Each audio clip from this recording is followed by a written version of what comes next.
Coucou, c'est Danielle, j'ai 30 ans, je suis congolaise, je suis fiancée et mère d'un merveilleux petit garçon. J'ai fait mes études dans le management et plus précisément dans le management des ressources humaines. Je suis spécialisée dans le recrutement et j'ai eu à travailler dans le secteur commercial, l'assistanat, l'événementiel. Et aujourd'hui, je continue d'apprendre pour me perfectionner dans le digital.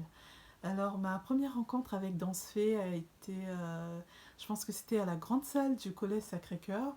Mon chéri m'a emmenée là-bas parce que je cherchais un groupe de danse. Je voulais faire de la danse sérieusement et professionnellement.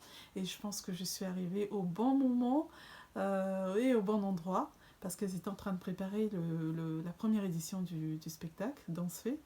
Donc, j'ai rencontré les filles, j'ai aimé et voilà. Je me suis mêlée dans la foule et tout s'est bien passé.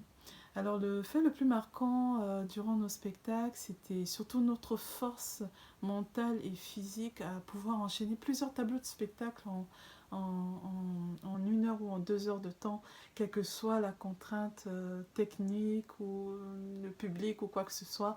On le faisait, on atteignait toujours nos objectifs et ça c'est quelque chose que j'appréciais beaucoup et qui me forgeait aussi. Alors, au fil des années, je pourrais dire que Dansefée a beaucoup mûri.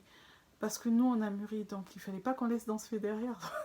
Donc Dansefée a mûri, elle a pu se rallier à des causes sociales comme la violence faite aux femmes. Elle a pu faire des œuvres de charité. Donc je pense qu'on est passé un peu à autre chose à un moment entre sa première année et sa 10e année. Et aujourd'hui, elle arrive à déployer ses organisations dans d'autres pays, à faire des activités en ligne, ce qui est très bien parce qu'elle s'adapte vraiment au changement. Et voilà un peu ce que je peux dire de ce que je pense aujourd'hui de l'association Dansefée. Et personnellement, qu'est-ce qu'elle m'a apporté disons d'abord professionnellement, elle m'a appris à travailler en équipe, à partager, à travailler en symbiose, à comprendre l'autre, ainsi de suite. Et personnellement, à m'accepter en tant que femme, à avoir confiance en moi, à prendre soin de moi. Et artistiquement, à avoir l'aptitude à chorégraphier, à comprendre la musique, à comprendre la danse, à chercher à faire des formations. Et ça m'a beaucoup aidé. Voilà ce que je peux dire un peu dans ce jusque-là.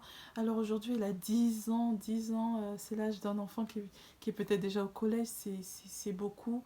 Et pour une association comme Dansefée, c'est énorme, c'est une fierté parce qu'il n'y en a pas beaucoup des associations qui encouragent les femmes à aller dans ce sens artistiquement ou en termes de vie sociale, ainsi de suite. Donc moi j'en suis fière, je pense que vous l'êtes aussi.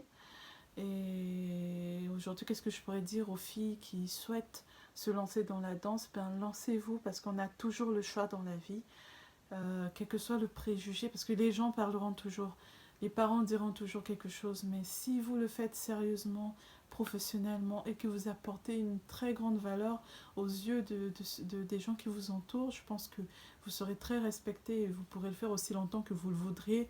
Vous pourrez choisir de le faire professionnellement ou en faire un loisir.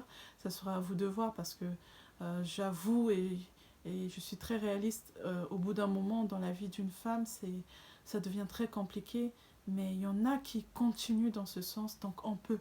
Il y en a qui stagnent parce que c'est difficile, c'est compréhensible, c'est pas du tout facile de relier vie privée, vie de couple ou bien vie de maman et vie de danse, et ainsi de suite, mais c'est possible. Donc je vous encourage à aller dans ce sens et ben, bisous bisous à tous et joyeux anniversaire Dansefée.